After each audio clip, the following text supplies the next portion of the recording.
Bienvenue dans Clés Actu, votre rendez-vous hebdomadaire pour décrypter les enjeux du moment. Cette semaine, le Moyen-Orient s'embrase de nouveau. La course à l'intelligence artificielle s'intensifie avec des rebondissements inattendus, tandis que l'Europe fait face à des vagues de chaleur sans précédent. Nous nous pencherons aussi sur les dessous de la Coupe du Monde et les grandes ambitions du continent africain. Marc, commençons par la poudrière du Moyen-Orient. Le détroit d'Ormuz est à nouveau fermé par l'Iran et les États-Unis ripostent avec des frappes massives. Qu'est-ce qui se passe exactement ? Sophie, c'est une escalade fulgurante. Après l'échec de pourparlers de cessez-le-feu, l'Iran a attaqué des navires et fermé le détroit, crucial pour le pétrole mondial. Les États-Unis ont frappé près de 140 cibles iraniennes en représailles et l'Iran a ciblé des bases américaines dans le Golfe. C'est une surenchère de menaces et d'actions qui met le monde entier en alerte sur les marchés et la stabilité régionale. Et derrière ces chiffres et ces manœuvres militaires, il y a la vie quotidienne des habitants de la région, déjà très fragilisée. Ces hostilités prolongées, ces échecs de cessez-le-feu génèrent une anxiété immense, des déplacements de population et un impact humanitaire désastreux. La moindre étincelle peut avoir des conséquences incalculables pour des millions de personnes. La rhétorique agressive du nouveau leader iranien, Mojtaba Khamenei, promettant de venger son père, le défunt guide suprême, n'arrange rien. Marc, peut-on s'attendre à une sortie de crise prochaine ? Difficile de l'espérer à court terme, la stratégie américaine sous Trump a été critiquée pour son manque de clarté et sa méconnaissance des dynamiques iraniennes, n'ayant pas affaibli le régime comme escompté. L'Iran, de son côté, affirme sa souveraineté sur le détroit et les récents tests de missiles balistiques par la Chine dans le Pacifique renforcent un sentiment de compétition sans limite. Le risque d'un embrasement total est réel avec des conséquences économiques mondiale sur l'approvisionnement en hydrocarbures et la chaîne logistique maritime. Et même si des négociations secrètes continuent, les tensions sont telles que la confiance est brisée. On voit des pays comme le Pakistan appeler à la désescalade, mais la peur d'une conflagration régionale est palpable avec des alertes d'urgence dans plusieurs pays du Golfe. C'est un contexte où la diplomatie peine à trouver sa place face à la force brute. De la géopolitique à la technologie, la compétition est féroce. Apple poursuit OpenAI pour vol de secrets commerciaux et de talents. Marc, la course à l'IA vire-t-elle au Far West ? Absolument, Sophie. Cette plainte d'Apple est un signal fort de l'intensification de la guerre des talents et de la propriété intellectuelle dans l'IA. Les entreprises comme SK Hynix prévoient que la demande de mémoire IA dépassera l'offre et les investissements massifs dépassant les 35 milliards de dollars pour les États-Unis s'enchaînent. Les enjeux sont la suprématie technologique et la rentabilité des dépenses gigantesques que le secteur engage. Mais cette course effrénée soulève aussi des questions cruciales sur l'éthique et la gouvernance. N'oublions pas les révélations de la sénatrice Elizabeth Warren qui a qualifié de corrompue la décision de l'administration Trump d'assouplir les contrôles à l'exportation vers les Émirats arabes unis pour des technologies sensibles en lien avec des intérêts financiers de sa famille. Ces alliances opaques pourraient détourner des technologies clés et menacer la sécurité nationale, sans parler des implications pour les salariés et la propriété intellectuelle. Donc, l'IA n'est pas seulement un moteur de progrès, c'est aussi un nouveau terrain de conflits d'intérêts et de risques géopolitiques. Exactement.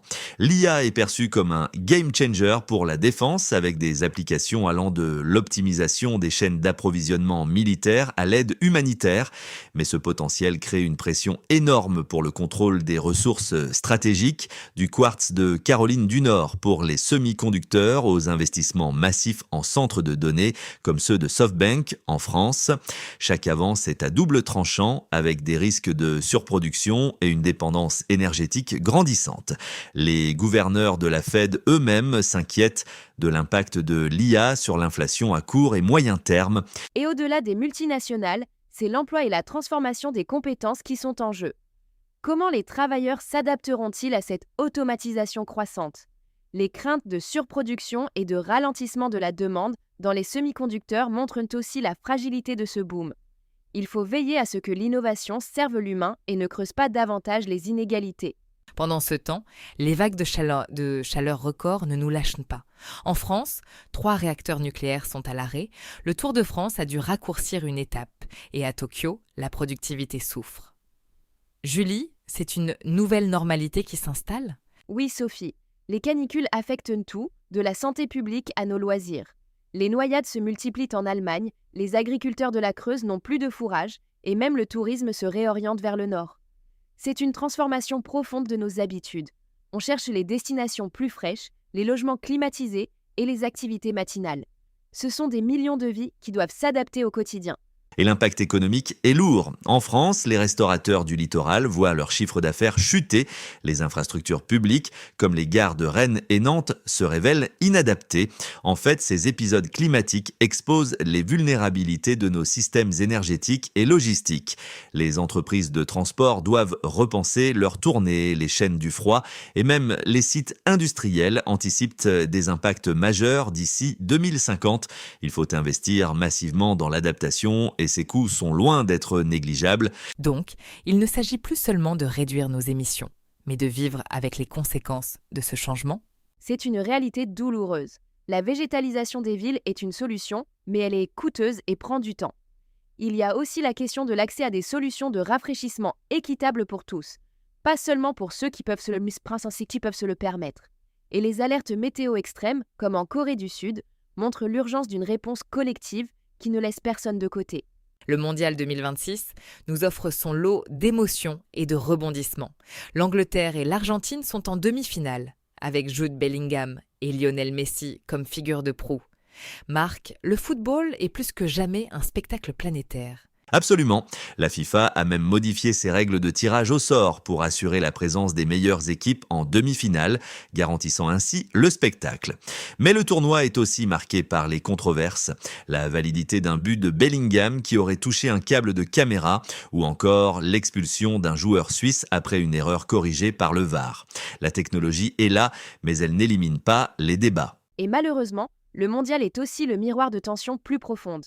Les propos racistes de l'ancien Premier ministre espagnol Mariano Rajoy, qualifiant l'équipe de France de sang français, ont provoqué un tollé. Ces dérives, qu'elles viennent de personnalités politiques ou de supporters, rappellent que le sport, même universel, reste perméable aux préjugés. Au Brésil, on débat même de l'influence de l'évangélisme sur la performance de la Seleção, montrant à quel point le football est lié à l'identité culturelle et sociale.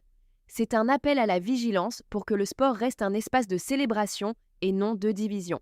Un appel à l'unité dans la diversité, donc, qui résonne au-delà des terrains. Merci Julie, merci Marc. Finissons avec le continent africain qui multiplie les initiatives pour affirmer son rôle sur la scène mondiale. Marc, quelles sont les grandes dynamiques économiques que l'on observe ?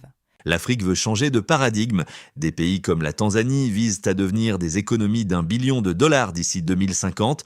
On voit la Côte d'Ivoire positionner Abidjan comme un hub aérien régional, la Guyane investir massivement dans la modernisation de son aéroport. Surtout, 4 pays d'Afrique de l'Ouest veulent transformer localement leur cacao et des nations comme la RDC ou Madagascar aspirent à valoriser leurs minerais critiques sur leur propre sol. C'est une volonté forte de capter la valeur ajoutée et de renforcer l'agence géopolitique du continent dans un monde multipolaire. Ces ambitions sont essentielles pour le développement, mais elles doivent aussi faire face à des réalités complexes. Au Nigeria, la crise du logement à Abuja montre comment les politiques publiques peuvent exacerber les inégalités. En RDC, un audit alarmant a révélé près de 40% de policiers fictifs ou inactifs, coûtant des millions à l'État et sapant la sécurité. Ce sont des défis de gouvernance, de transparence et de lutte contre la corruption qui impactent directement les citoyens et la crédibilité des institutions. L'affaire de la RDC contre le Rwanda devant la CIJ pour génocide, bien que complexe, montre aussi une quête de justice internationale qui, même difficile, est un enjeu humain majeur. Donc, un chemin semé d'embûches, mais une direction claire vers plus d'autonomie et de prospérité. Merci à tous les deux pour ces analyses passionnantes. C'était Clés Actu. Merci de nous avoir écoutés et à vendredi prochain.